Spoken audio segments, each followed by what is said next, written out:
Hey guys, let's get more news about Steelers, but first, don't forget to subscribe and leave your like.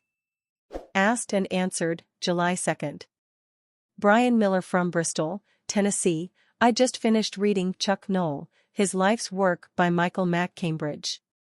I enjoyed the read and wondered if you had read it, and if so, what were your thoughts? Answer: yes, I read, and thoroughly enjoyed, the Chuck Noll biography written by Michael McCambridge. It was diligently researched and beautifully written. Below you will find a couple of snippets from the book review I wrote for Steelers.com, which appeared on October 28, 2016. It's a love story. At its essence, that's what it is. You'll come for the football, of course. You'll come for his playing career under one of the coaching pioneers of the sport, and then for his own coaching career that had him at the helm of the franchise that would win more Super Bowls in a shorter span than any other franchise in NFL history. That's what you'd expect from a biography of Chuck Noll. But when you finish it, what sticks with you, what separates itself, is the humanity, the loyalty to family, and above all, the love for his wife. In Chuck Noll, His Life's Work, Michael McCambridge does a detailed and thorough job of using 400-some pages to paint a portrait of a man who was extraordinary in all things except the art of self-promotion. McCambridge Noll is the man behind the coach, the son who provided for his parents, the uncle who was there in all ways for his 7 nieces and nephews, and a partner to the love of his life, Mary Ann. The book's final chapter deals with the diagnosis of Alzheimer's and the aftermath, and McCambridge paints a poignant scene of Mary Ann telling Chuck what the doctor told her. She took his hands in hers and delivered the news: "The doctor says you have Alzheimer's disease." Then he squeezed her hands tightly and looked back into Mary Ann's eyes, with the steady, determined gaze she'd seen so many times before. He had just one thing he had to tell her. "I will never forget who you are," he said. The Alzheimer's diagnosis never became public, but family, and some friends and former players, came to recognize that something was amiss. "The pattern was set," wrote McCambridge. "Chuck and Mary Ann stuck mostly with close friends and family. When others would call, she would talk about Chuck's back, but she would rarely bring him to the phone to talk to even his oldest friends and colleagues." On Friday, June 13, 2014, after an enjoyable dinner at home with Mary Ann, Chuck Noll went to bed. Mary Ann helped him into bed, told him she loved him, and when she came in to join him after cleaning up the kitchen, he had stopped breathing. McCambridge chronicles the funeral and writes about its difficult aftermath. For the first time in 57 years, there was no one to take care of, no chest to rest her head on, no breathing to align with hers. Through that lonesome night, she was consoled by one thought: somehow, through the faded memories of that final decade, Chuck had answered her devotion with one last brave and honest deed of his own. He had kept his promise. He never forgot. Told you. It's a love story. Steelers A to Z, reliable, consistent. Cameron Johnston aims to improve punting game.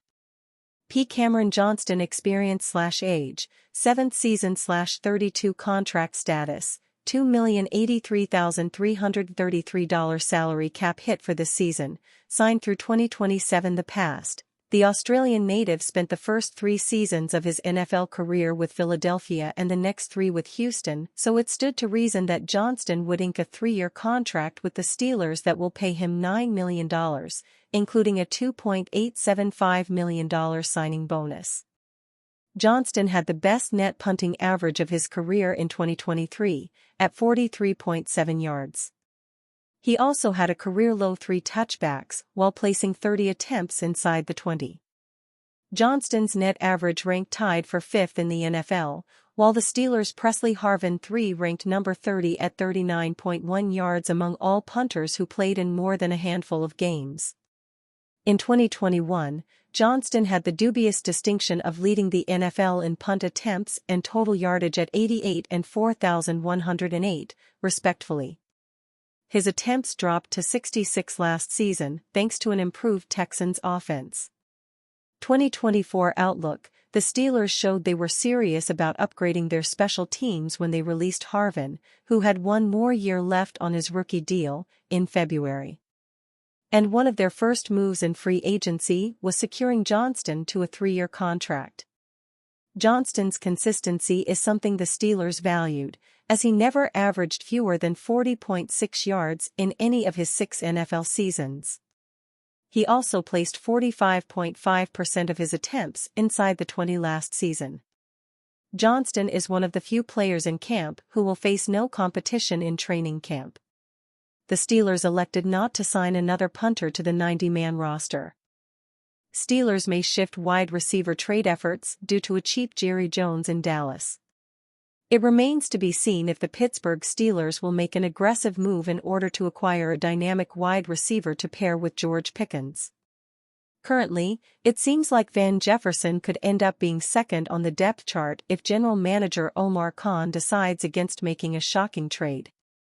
The most popular name regarding all the rumors has without a doubt been Brandon Ayuk from the San Francisco 49ers. He recently said that he believes he will play for the 49ers, Steelers, or Washington Commanders. There could be a new name added into the mix as training camp approaches. Steelers wide receiver George Pickens, number 14, makes a one-handed grab as the team warms up on the field at Acrisure Stadium prior to a 2022 preseason game in Pittsburgh, Pennsylvania. The social media account Pretty Ricky has been pretty accurate throughout the 2024 offseason when it comes to reporting news. A post on Monday fueled trade rumors for another young superstar. It's possible that Jerry Jones refuses to pay the trio of Dak Prescott, Micah Parsons, and Ceedee Lamb, which could mean the pass catcher ends up being the odd man out. The 2020 first-round pick has been very successful and is just 25 years of age. If both he and Ayuk are going to be traded, it would be interesting to see which of the two, if either, would be at the top of Khan's list to trade for. They are two of the brightest young receivers in the game, as both are coming off of incredibly productive seasons. Lamb had 135 catches and 1,749 yards, while hauling in 12 touchdowns in 2023.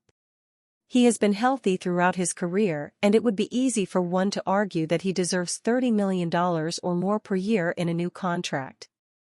With Parsons set to get paid as potentially the league's top defender and Prescott wanting upwards of $60 million per season, Lamb could end up getting paid elsewhere. Would Khan be willing to pay north of $30 million for a player not drafted by the organization? Steelers general manager Omar Khan picks up the phone in the team's war room during the 2023 NFL Draft weekend.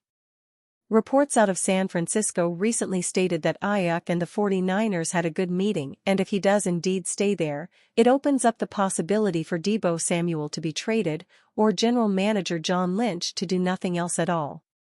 Cowboys fans have to be frustrated by how Jones has handled his star players.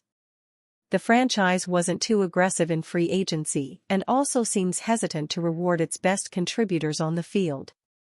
Khan would have to significantly break the mold if he decides to make a huge trade for one of the two receivers.